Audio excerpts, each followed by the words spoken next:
Sallallahu ala Muhammad sallallahu alaihi wasallam sallallahu ala Muhammad sallallahu alaihi wasallam. Assalamualaikum warahmatullahi wabarakatuh. Alhamdulillahi rabbil alamin, wabihi nasta'inu ala umuri dunya waddin, wassalatu wassalamu ala ashrafil mursalin wa imamil muttaqin, sayyidina wa maulana Muhammad wa ala alihi wa sahbihi ajma'in. La hawla wa la quwwata illa billahil aliyyil azim. Allahumma faqihna fid din wa 'allimna at-ta'wil. Amma ba'd. Ma'asyiral muslimin wa zumratal mu'minin rahimakumullah. Rizki merupakan karunia Allah Subhanahu wa ta'ala. Dan kita sebagai orang yang hidup di dunia ini, tentu kita sangat yakin bahwa Allah mengatur semuanya, termasuk rizki di dalamnya. Secara umum dalam Al-Quran, Allah Subhanahu wa ta'ala mengklasifikasikan, memberikan bagian-bagian rizki sesuai dengan apa yang didapatkan oleh manusia.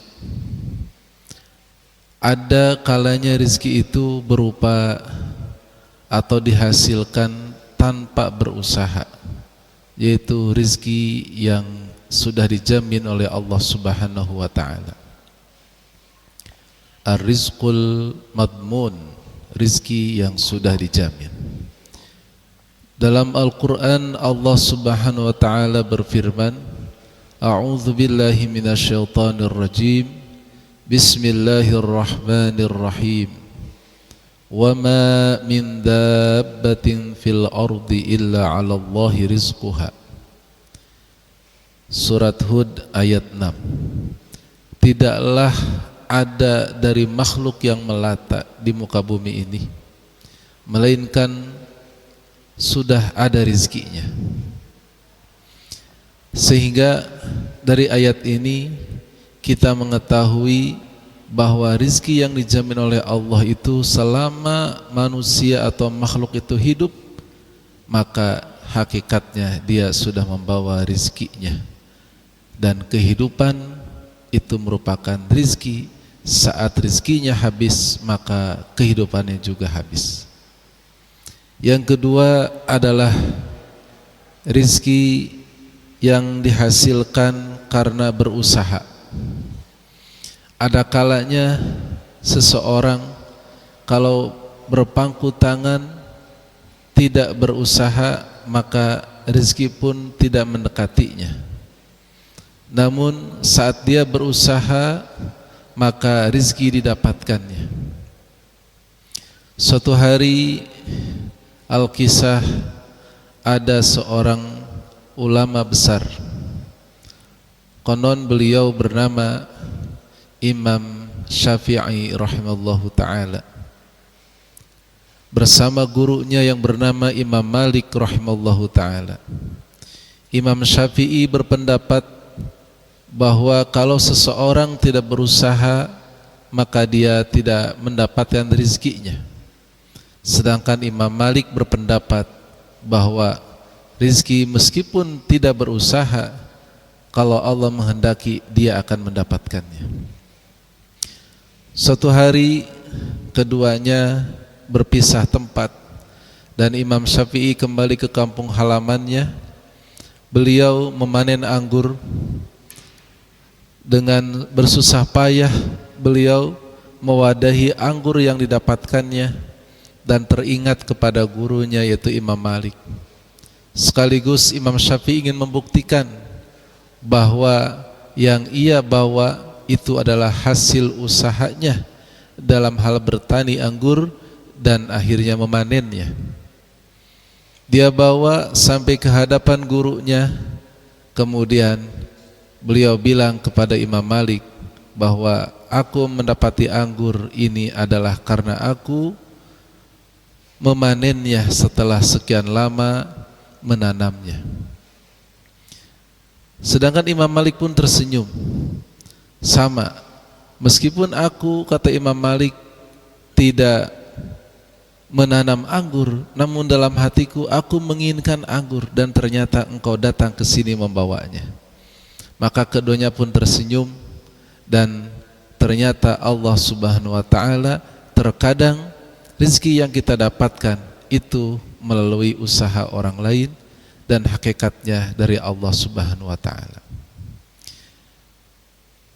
Wa allaisa lil insani illa ma sa'a. Dalam Al-Qur'an disebutkan wa allaisa lil insani illa ma sa'a, dan tidaklah bagi manusia kecuali apa yang ia usahakan.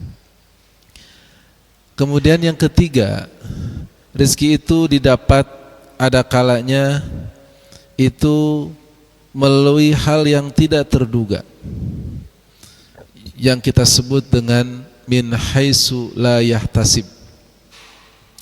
Dalam Al-Quran surat At-Talaq, Allah Subhanahu wa taala menegaskan di ayat 2, wa may yattaqillaha yaj'al lahu makhraja wa yarzuqhu min haitsu la yahtasib. Siapa yang bertakwa kepada Allah, maka Allah akan memberikan jalan keluar baginya dan memberikan rizki kepadanya dari jalan yang tidak disangka-sangka. Nah, untuk rizki yang nomor 3 ini hanya Allah yang tahu, dan tentunya ini pun melalui usaha.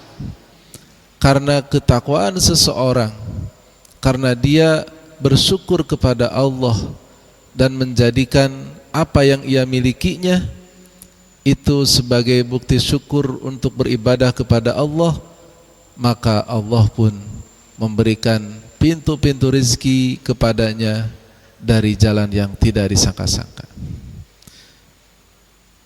Terkadang kita khilaf bahwa seolah-olah pintu rezeki itu cuma satu, dan akhirnya kita sangat berpegang teguh atau kita i'timad kepada seseorang karena orang itu menurut kita adalah yang memberikan rezeki selama ini, memberikan gaji kepada kita, namun dia tidak menyadari bahwa hakikatnya Allah Subhanahu wa taala yang berikan rezeki kepadanya. Nah, kalau dia sadar betul bahwa ketika dia mendapati rizki dari seseorang, kemudian dia gunakan rizki itu untuk beribadah, atau untuk membantu orang lain, atau untuk membahagiakan orang lain, keluarganya, anak istrinya, orang tuanya, bahkan menjadi wasilah lebih dekat dia kepada Allah Subhanahu wa taala, maka Allah pun mendatangkan rizki kepadanya min haitsu la yahtasib, dari jalan yang tidak diduga-duga. Kemudian selanjutnya ada kalanya rizki itu disebabkan oleh anak kita, disebabkan oleh istri kita, disebabkan oleh orang lain yang ada di sekitar kita, sehingga mereka itu adalah sebagai penyebab datangnya rizki kepada kita. Mungkin secara logika, kalau kita tidak memiliki anak, ya rezeki kita hanya segitu. Tapi ketika kita memiliki anak, dikaruniai oleh Allah Subhanahu wa taala, maka rezeki kita ditambah, dan tambahan rezeki itu adalah rezeki yang dibawa oleh anak kita. Sehingga tidak perlu khawatir dalam hal ini, saudara semuanya, bahwa saat Allah memberikan kepada kita beban, maka Allah sudah menanggung semuanya. Kita tidak perlu khawatir, karena semua adalah Allah yang memberikan rizki kepada kita. Suatu hari ada yang datang kepada Nabi Ibrahim alaihissalam. Ya, dia seorang Yahudi yang itu, atau dia seorang yang kufur, seorang yang tidak taat kepada Allah Subhanahu wa taala. Maka orang tersebut saat datang kepada Nabi Ibrahim ya menolaknya karena orang tersebut sudah usia 70 tahun masih minta-minta, dan Nabi Ibrahim melihat orang ini bukan tipe atau terlihat adalah orang yang jauh dari Allah, yang dia sehari-harinya menyekutukan Allah dengan yang lainnya atau menyembah berhala. Maka Allah Subhanahu wa taala menegur kekasihnya tersebut. Allah Subhanahu wa taala menyampaikan kepada Ibrahim, "Wahai Ibrahim, dari kecil sampai tuanya dia, sampai usia 70 tahun seperti itu, aku tidak bosan-bosan memberikan rizki kepadanya, meskipun dia ingkar kepadaku. Namun engkau hanya sedikit saja dia minta makan kepadamu, kenapa engkau menolak makanan diberikan kepadanya?" Dari situ Nabi Ibrahim langsung memanggil orang tua tadi dan akhirnya memberikan rizki berupa makanan kepada orang tersebut. Nah, inilah bahwa semuanya Allah sudah mengatur dan kita tidak perlu khawatir kehilangannya. Ma'asyiral muslimin rahimakumullah. Dari uraian tadi yang secara singkat, kita mengetahui bahwa ternyata banyak orang yang menganggap rezeki itu hanya berupa uang, rezeki itu hanya berupa harta. Bahkan di saat sekarang ini banyaknya efisiensi, banyaknya orang yang kehilangan pekerjaan, itu merasa frustasi dan pesimis tentang kehidupannya. Padahal rezeki itu hakikatnya tidak hanya berupa uang.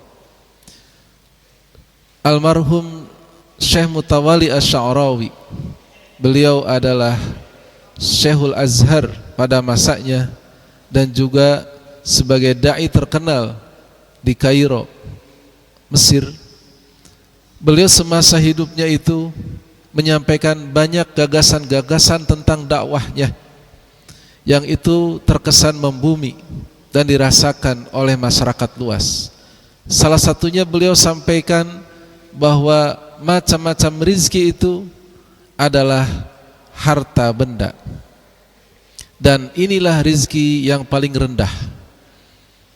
Ada rizki yang lain, yaitu bukan berupa harta, tapi juga berupa anak yang solih, berupa istri yang solihah. Ini adalah lebih berharga daripada harta benda. Meskipun hartanya banyak, namun putranya tidak solih, istrinya tidak solihah, tentu dia akan banyak hatinya itu merasa kecewa, bahkan akhirnya dia jatuh sakit dan merana. Kemudian rizki yang lain itu adalah bisa berupa al-a'mal as-salihah, amal-amal yang baik.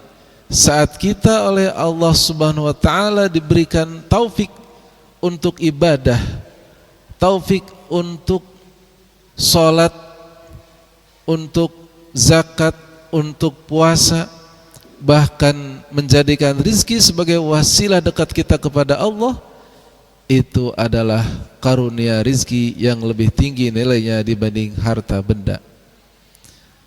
Nah, selanjutnya ada rizki yang itu tingkatannya tinggi, adalah kesehatan.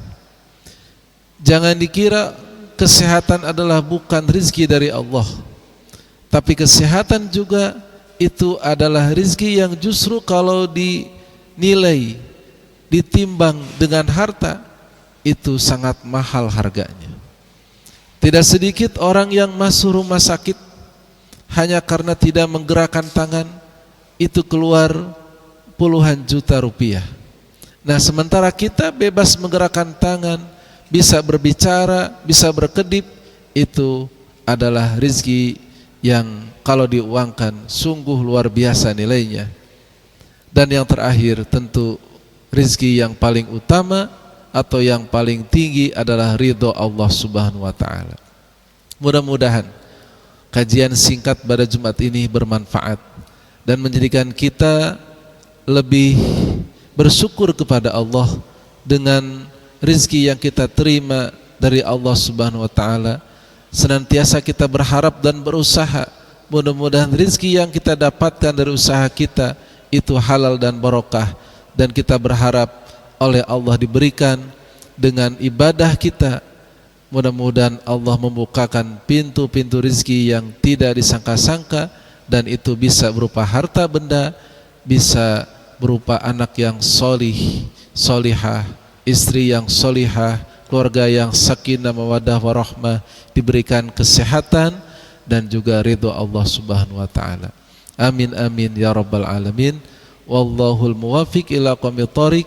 Wassalamualaikum warahmatullahi wabarakatuh.